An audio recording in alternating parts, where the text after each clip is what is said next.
Hey, it's Dr. Centeno, and let's talk a little bit about static MRI imaging and CCI. Now, the goal of static MRI imaging is usually to look at the ligaments and to try to see if those ligaments look abnormal. So this would be the alar ligament, the accessory ligament, the transverse ligament.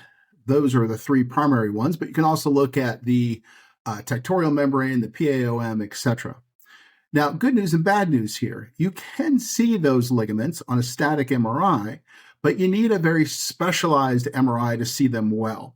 So that's going to be a high field closed MRI, usually 1.5 Tesla or above, because you're not going to see them that well on an open MRI, i.e. an upright MRI. Now, seeing the ligaments is one thing, right? You can determine if there's some increased signal within the ligament, but you really don't know if that corresponds to poor function of the ligament. And that's why I'm so focused on movement-based imaging, meaning that if you move the patient, do certain upper cervical parts and pieces move too much? Because the ligament may look like it's got high signal on an MRI, but it may be functioning just fine. And that's the problem with static MRIs. You don't get that component.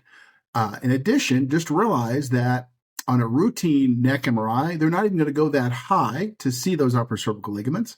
And if you take a specialized MRI, you can see the ligaments, but that's only a very, very, very specialized MRI where you're going to see those ligaments very clearly. And even if you see them very clearly, you're not going to be able to easily determine whether or not they can function.